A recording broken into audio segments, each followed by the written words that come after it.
Très cher peuple congolais, na pesi bino mbote. Et na souhaité bino sans malamu ya juin. Et c'est un vezaï belé ya que bozolinga fati développement télévision.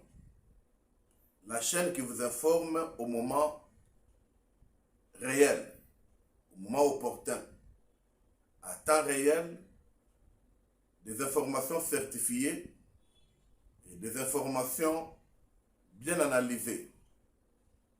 Je suis Divin Mutombo, le politologue de la République, le directeur général de l'Assemblée Fati Développement. Peuple congolais, tola la pongite.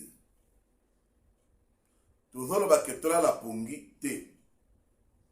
Le pays va mal. Kabila a fait à décider pour que Mboka Oyo Kimia Ezalate. Un mécontent. Il fait tout ce qui est de son possible. Il fait tout ce qui est que, même si on fait comment, à compliquer cette situation à Mboka. Il le fait pour qu'il se retrouve. Je veux qu'on analyse ensemble. Moi, je vois Kabila, Joseph Kabila maintenant, comme un serpent qu'on a rattrapé dans la maison. Le serpent là, il n'a que deux choix. De se sauver, partir, ou bien de vous menacer parce que vous lui menacez. Bokangeli ndako, porte à les alités. Bokangeli ndako, moyen à changer, moyen à se débrouiller sur les athées. Il va aussi vous menacer. Kabila nous menace en quoi? Parce que je suis en train de dire que la souveraineté de la RDC est menacée. Tout solo là. Ça c'est pour notre pays. La souveraineté de la République démocratique du Congo est menacée. L'intégrité territoriale est menacée. Ce qui te sali erreur, ce qui te sali kaka na ndenge ya to mesana makambo ya kekendaka, la balkanisation aura lieu. Même na Kinshasa, na Katanga, Kabila sa tche batu pour na corrompre ba militaire, ba politicien pour na déstabiliser Mboka. Je ne sais pas. Je ne sais pas. Yomutu, jusqu'à aujourd'hui, tu ne crois pas que Kabila va danger permanent pour la RDC. Balefoni. Tomoni ba wazalendo, na ba mbongo, et belé, plus de $200,000. Parce que Kabila zo lité à sa fille. Tu vois qui s'est fait à $4 millions. Oui, on a gâté $10 millions. Il fallait pas corrompre le gouverneur Luboya. Gouverneur militaire. Johnny Luboya. Kabila toujours. C'est ainsi que il y a des choses quand on le fait, moyen, et puis c'est réponse à madame Ozanite parce que beaucoup de corruptibles, et même les gens bazou loka kopi yango. Je dis merci na wazalendo. Bawe ba pesi Kabila nzelate. Bawe ba boyimba zimbo me ba dénoncer. Nous mituna. Kabila. Nous avons suivi Lambert Mende qui a dit que Kabila les avait roulés. Donc il s'est dit être manipulé. La mère Mende Tebika Lobaka. La mère Mende qui a défendu le régime de Kabila. Tina Moussapia Fouka. Avant de voir lobby, Kabila nous avait roulés. Tout ce temps, il ne comprenait pas. Quand les Congolais criaient, disant que Kabila c'était un Rwandais, Babana faut comprendre en côté. Les Londres que bango va comprendre. Mieux vaut tard que jamais. Bawe batikali kaka bakangami na kabila sika moko. Bofongola matoi. Bofongola matoi. Mboka oyo eza ya kabila te. Mboka oyo eza ya bakongole. Eza mboka bakoko na biso. Au moment où le chef de l'État a voulu mboka na biso ekende liboso eyebana. Au moment qu'on pouvait célébrer des bonnes nouvelles, du jour au jour, c'est le temps que Kabila veut maintenant troubler la République. Cher peuple congolais, cher peuple congolais, chers compatriotes, tout là la pongité. Tout là la pongité. Tout le bâté que non, il y a des accords, il y a Doha, d'accord, il y a États-Unis, biloko wana, tout ça la tête parce que jusqu'à ce jour, bazobo mabande qu'on a vu sur la Est, jusqu'à ce jour, M23 FC à Kabila nananga, bazali ko sala par tous les moyens de détruire le Congo. C'est depuis 1996, Oyo Kabila a un ambitumba na kati ya mboka oyo à travers le Rwanda Désiré Kabila. C'est depuis 1996. Et c'est le Kabila là qui a fait 18 ans au pouvoir. Oyo azo lembate. Ah, ça c'est grave. Mokolo ya lundi tolobaki yango bien awa. On avait célébré ensemble la bonne nouvelle. Oyo utaki à partir de New York. Oyo mboka na biso, la République démocratique du Congo a été élue vice-présidente de la 80e session des Nations Unies, qui va commencer le 9 septembre ici. Qui aura le 9 septembre. Sur le plan diplomatie, le mardi, la RDC a été élue 183 voix sur 187 membres non permanents du Conseil de sécurité des Nations Unies. Du côté diplomatie, Fati bravo. Bravo mon amboka. Bravo mon amboka.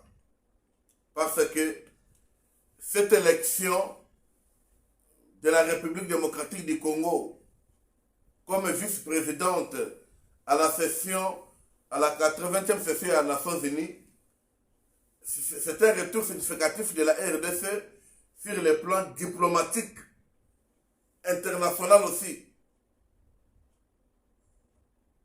C'est depuis 30 ans que la RDC a kotaki na libulu. Vous voulez me savoir peuple congolais? A kotaki na libulu. Depuis 30 ans. Mais Félix Tshisekedi a zongi simboka likolo.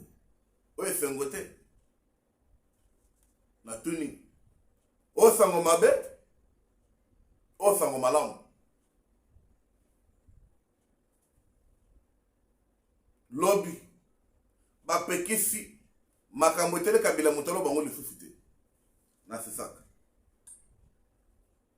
Batunyo sa peperde bapekisi bango baya bango na médiate. Dans le Bible, bapekisi na batunyo sa peperde. Bakabiliste nyonso mutalo kapena na TV lisusu te. Soko l'équipe okanga yo. Hein? Ba okanga yo. Ça c'est la RDC. Maintenant, sur ce sujet, Batusko Bazo, hein? Et ça, non, tu vois, Mbokanabiso, il faut liberté d'expression, mais ça, comme on dirait, Bazo, Tika Kabila, Kabila va parler quoi? Kabila atalisi na mifa batu na monde entier que azali mokonzi ya M23. Azali que dépendre na Kagame. C'est ainsi qu'il n'a pas pu terminer la guerre parce que lui-même était auteur de la guerre. Écoutez, la biso ba Congolais mukumba boy. Ce qui au moni mutu azali kokumisa Kabila aza Congolais te. Aza Congolais te. Parce que biso fati développement to sengi déjà il faut Kabila ba retirer la nationalité congolaise à Zanangoana.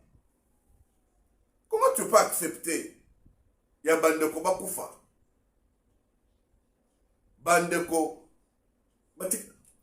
batika bana mike bitike. Na mwana moko wazalo na memiye mama na ya kufi. Mwana soki ya 9 mois atikali na ebembe. Wazalo na félicitations. Parce que bozo mona ye. Félicitations l'homme. Azobunda matemo na Mukongo. Maman na ya kufi à cause de Kabila na nanga.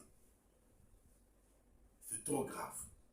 Il y a même les salariés qui vont loin pour dire oh mais pourquoi Bakangi Bank il faut bafonga la banque. Bananga bango nyonso bazali sanctionné na États-Unis baku ko faire la dollar té. Il faut utiliser quelle banque? Et comment on peut ouvrir la banque pour faire un trafic pour que Bango va continuer à combattre les Congolais? Peuple congolais, tu es raisonné. Tu es raisonné.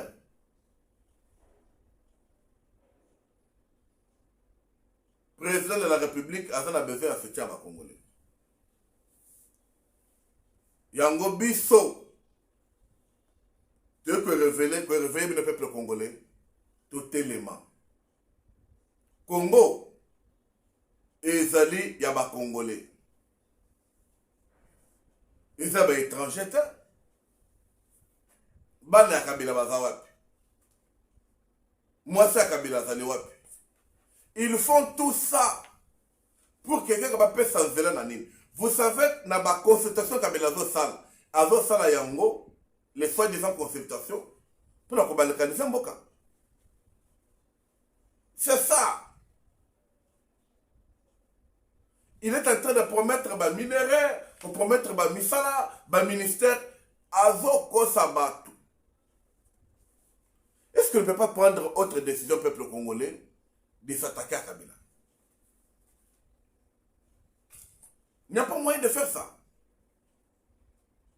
Vous pensez que la guerre, RDC va subir, vous ne faites Tshisekedi. Tshisekedi, bien sûr, il est le président de la République, mais la guerre est allée contre le Congo. Congo est allé Ngai, Congo est allé Mwasi Nangai, Congo est allé Bana Nangai, Congo est allé Yo, Mwasi na Yo Bana na Yo, Congo est allé Bakoko na Biso. C'est ça le Congo. C'est ça le Congo. Nous ne pouvons pas faire, on dirait, et traîner les Cambouya. Félix et Tshisekedi de mon côté. Nous ne pouvons pas tolérer ça. Ce que nous devons considérer Kabila, Moutouana, Ava Congolais. Fati Développement demande le retrait de la nationalité congolaise de Joseph Kabila.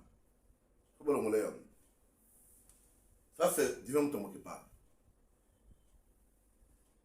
Cher peuple congolais, nous avons vu Martin Fayoulou. Pour comprendre que malgré tout ce qui est ennemi dans la politique, à sa adversaire dans la mais la côte est ma belle Congo Kende. Parce que Fayoulou a reconnu que ce qu'il dit, Congolais, va partager pour Namboka Nabisu. L'histoire de Namboka Nabisu va partager. Mais Ebele va se condamner. Quand tout le monde va se Fayoulou a trahi. Donc il a trahi le plan de la balkanisation de la RDC. Non, mais c'est pas possible. C'est pas possible. Et ça, maintenant, là, Mikolo, vous écoutez dans là, allez nous filmer. Parce qu'il n'est pas congolais. il n'est pas congolais.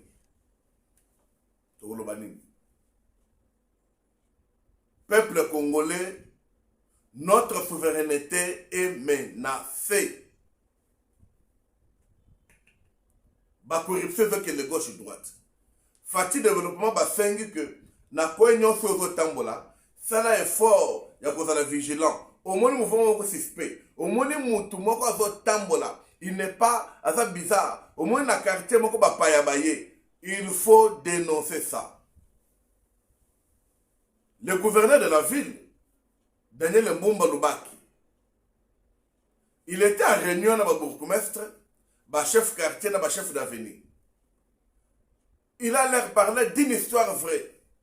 Il leur dit, à l'époque de Maréchal Mobutu, il n'y avait ni téléphone, il n'y avait ni WhatsApp, Internet, on n'en parle pas.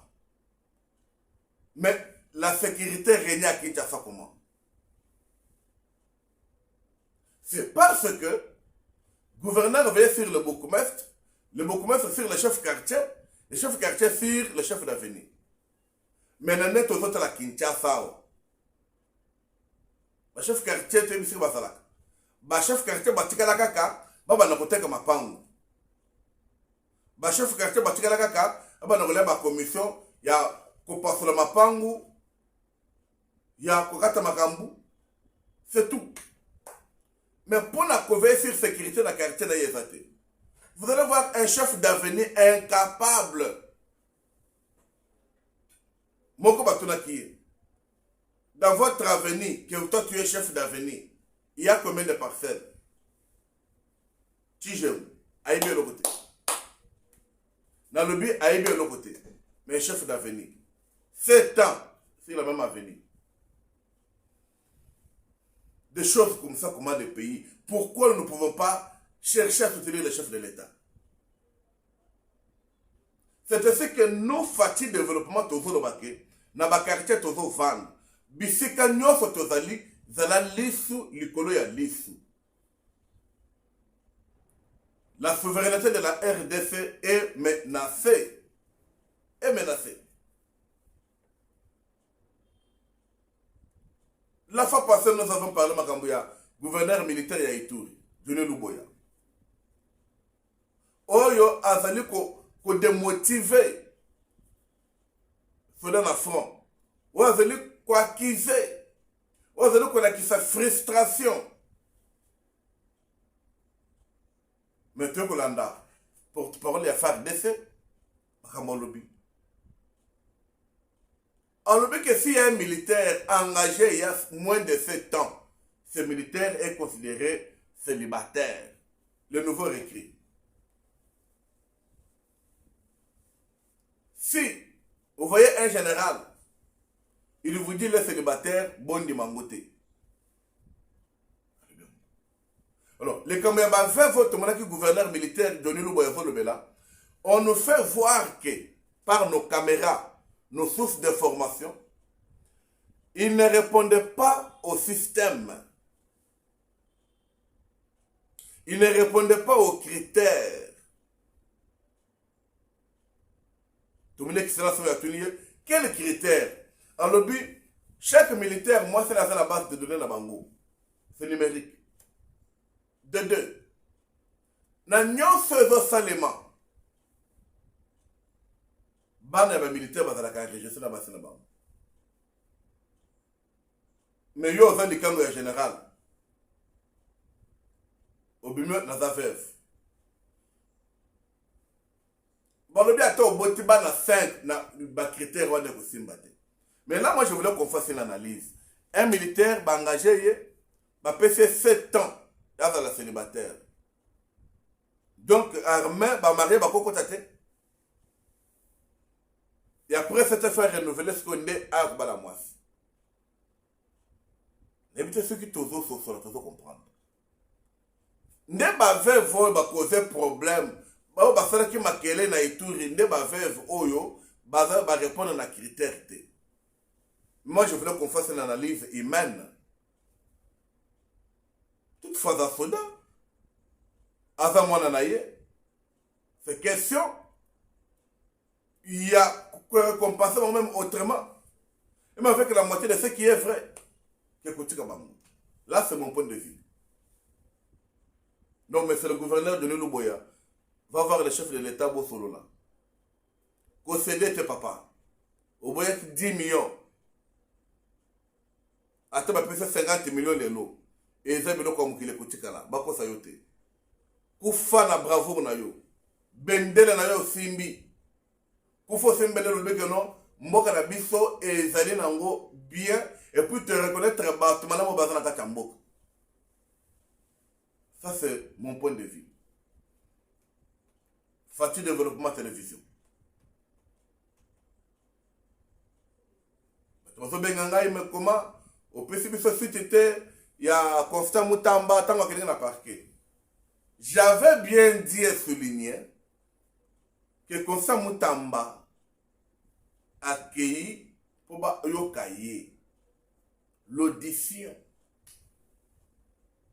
Ce que Sili a venu ce que Sili a venu le bekona. Asa mukangamite. Lorsque bakolinga basala poursuite pour la Constant Mutamba. Il y a procédure pénale, bakosenga immunité mususu. La base on te bien.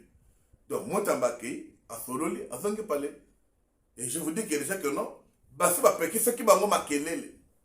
Bien qu'il y a qui la foule, bon, des fois sur le tapage, qui ne justifie rien.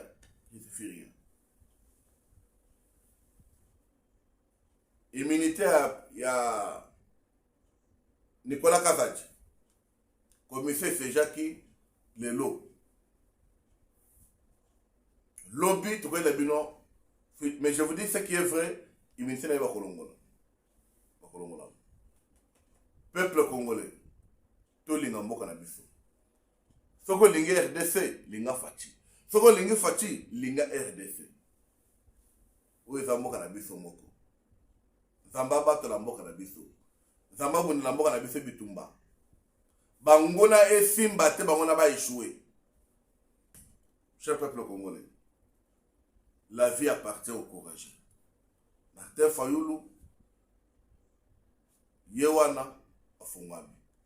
Nous avons suivi Adolphe Mouzit, qui a encouragé son discours, qui a encouragé nouvelle position. Il y a Martin Fayoulou. Et les autres beaucoup. Mais on va condamner Mawa. Mawa.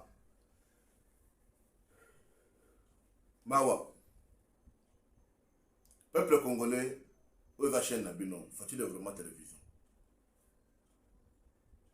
Vous allez brancher, vous allez connecter. Il y a qui n'a pas de kobete ya ke tola muka, tola latte, bitumbeza na SZ déjà côté l'émission na ndaku. Kabila te système à corruption et belé. Tout c'est d'été. C'est le plutôt qui vous demande. Tu vois aussi même tout pamba. Pamba, makambo c'est ça ligne et c'est sili. Parce que babo tu me fais belé mon fils. Déjà tozo bunda pour na goma te récupérer. Non non kifu kuna. Tozo bunda. Mais bah tu ne vas pas comprendre te. Parce que tu vas comprendre ce qui makambo c'est baby. Tout est biloko wana. C'est la mboka mosala. Bozala ebele. Dans le Bible, bozala ebele. Ba jeune partout bozali. Dans 24 communes ya Kinshasa. Parce qu'il paraît que baza ko utiliser ba kuluna pour ba ba artère bien. Na ba jeune mususu.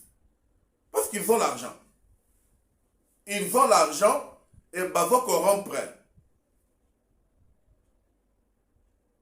Tu sais comment quelqu'un n'est pas kabouille. Peuple congolais. Tout ça l'erreur wana te. Tout ça la erreur wana te. La République démocratique du Congo, c'est notre État, c'est notre pays. C'est le pays de mes ancêtres. Donc tu comprends que wapi. Nakutika mpona kende wapi. Yo mutu zo comprendre makambo te. Tu ne seras pas aussi épargné. Tu ne seras pas aussi épargné. cher peuple congolais, tout ça on a éveillé biso nyonso. Aux la diaspora, aux la province, aux la Kinshasa, to la muka. To la simaya mokonzi mboka. To accompagner vision na ye. Et puis c'est le résultat madame. Cher peuple congolais. Ce qui est là, c'est le biso mboka ou la banguna. Ce qui est là, c'est le pouvoir na Kagame. Ba étranger ba komi ko kamba mboka na biso. Est-ce que tokozala batu ya esengo? Est-ce que tokozala batu ya kutambola fier? O tobengaka RDC et loko ya makasi. Mais pourquoi bomoko ezalité? Parce que ce qui fait que la corruption est là, ce qui fait que batu ebele ba négliger le kamboyo, c'est parce qu'ils se disent que baza batu tisekedité. Moi qui vous parle, je ne suis pas de l'IDPS. Et je ne serai jamais membre de l'IDPS. Parce que je suis le DG des plateformes de mouvements associatifs Fati Développement. Je suis le président de la Fondation Saïra. Je suis membre de Force des Patriotes. Alors, à l'IDPS, je vais aller chercher quoi? Pouvoir réveiller l'IDPS, c'est pouvoir réveiller un peuple. Peuple ne moute au votaki qui se dit. 73% qu'avec qui se dit des amis IDPS. C'est le peuple congolais. Bango nyonso, biso nyonso. Moutaba qui s'amoningate. Mais comme c'est Tshisekedi qui est au pouvoir, et il court son mandat, nous sommes obligés, même si on vote qui était, il y a cause à la simanaye, il y a quoi accompagner, il y a quoi appuyer. On a le même avec. Mobiliser, papa, mobiliser, maman, mobiliser, bah, nous basons déjà majeur. Tout ça, il y a l'amboka ma bête. Mon a profité, té. Ah, le roi bazaboué, a profité ce que alors kaka non. Bateau ne bateau, tu sais qu'il y a donc chaque jour, il les cherche. Tout qui est noir. Et puis tout ça l'appelle le sous Nini. Le pays est menacé. Le pays est menacé. Tout ce qui est noir. Peuple congolais. Aux battu de tous côtés, éveillez bango. Zob vidéo, partagez yango. Kabona on a un groupe nyonso. Peuple congolais a eu mobilisation tout ça. Partagez vidéo s'il vous plaît. Nazo bon de la maman nangai, partagez vidéo. Si tu n'es pas abonné à notre chaîne Futur Développement Télévision, abonne-toi. Abonne-toi à la chaîne Nabifon. C'est ça la demande du politologue. Et ça, ça n'a sengo. Nous avons fait ça, merci. Au bazar, qu'on ça moussala todo sala. Bon courage, Arabiso et ça, Arabiso bien. Je vous dis vraiment merci. C'est là qui s'abonne à notre chaîne. Parce que Tozo Mata. Parce que vous nous aimez. Parce que vous aimez Fati Développement. Tous nos programmes bientôt officiels les Obima pour la chaîne Nabiso. Pour qu'à chaque heure, voilà dans émission Nabiso. Voilà dans Fati Développement Télévision. Nous sommes en Asbel. Nous sommes à Kinshasa. Nous sommes dans les provinces. L'étranger peut aux alliés. Vous avez besoin de adhérer à la plateforme Nabiso, l'association, la fondation, il y a qu'à adhérer. Tu vas adhérer à l'individu, il y a qu'à adhérer. Il y a qu'à signer fiche. Peuple congolais, peuple Nabiso, peuple congolais, peuple Israël. Nous avons que l'ANA programme à Fati Développement, l'ANA chaîne à Fati Développement Télévision, l'information est solo aux Alanayango. Awa, tu es là pour te mobiliser, tout élément, si mon kozambok, tout l'embate, tu makambono se kosila, tu qui me kosonga na est, banonga na biso bana vivre le quoi la biso, baza la paix batu. Même après tu sais que dit, tout ça na bomoko. Tout ça na bomoko. Biso de ça Fati Développement. Je viens de lancer l'ouverture de mon bureau pour la formation en esthétique coupe couture, coiffure. Je demande à toutes les mamans, ba maman nyonso, ba femme veuve, ba fille mère, ba maman ba yebaka mosala maboko te. La semaine Fati Développement vient de lancer une série de formations en make-up, coiffure, esthétique, ainsi de suite. Tozo bandana lukunga, ozala Ipen, Sangamamba, Delvaux, DGC, Pompage, Mboudi, Grand Malik, Gulf, Sangamamba, Bissotouf. Umoni route Zola na basali ya Sekawana. Formation va commencer à passer là na arrêt dépôt. Quand vous arrivez à l'arrêt dépôt, vous retenez la komoni salon Alive base Zawana. Boya Ebele, Ozana Ipen, Delvaux, Sangamamba, Gulf, Pompage, Mboudi. De tous côtés que tu peux être. Kene Lumbangu, benga numéro oyo, pose un programme bien, pose adresse bien, ce qu'on kangene tolobe boya ote. L'autre prise en charge. Je fais ça pour aider le peuple congolais. C'est aussi ma manière d'aider le peuple congolais. Ozana bana na basi na ndako, tu peux te dire non, mes enfants ont fini, ils sont des licenciés. Baza ba licenciés, ba memela onini. En attendant, dans un misala, baye ko la esthétique, baye ko la coiffure, baye ko la make-up, baye ko la décoration, baye ko la coupe couture. Bakolongolo charge. Fati Développement Télévision. Vous transmettez ça. Je pense que vous avez une image. Maman, na minute il faut que vous avez makamoko yake. Nyonso kaka mobala sala Kinshasa vient comme difficile. Voici ma pierre pour le développement de la RDC. Ba maman nyonso bokende kolanda formation wana. Formation est très utile. Après le kunga to kende na changu. Na changu tokozala na tokotia quartier général ya ba formation na Mikondo. Côté tokozala fait le 14 juin parce que ba liste fait tondaki le tabakse ba liste mosusu. Nazala posala mona même 400 maman bazo ba formation. Après que ba formation possibilité que de la tout fond na ba salon mosusu pour na ba meilleur élève. Après toke changu bana changu asbel Fati Développement na kakibino ba formation de bande ko lo lo sana changu yoko ya kotote zala kuna tokoya kuna lancer yango. Ça c'est la bonne nouvelle. Fati Développement Télévision.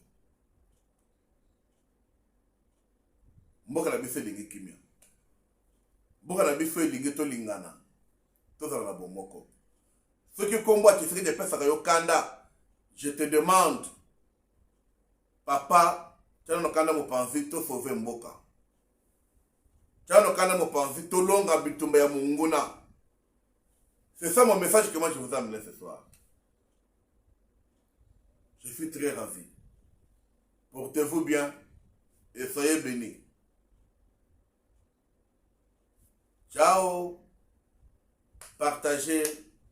Aimez cette vidéo. Merci.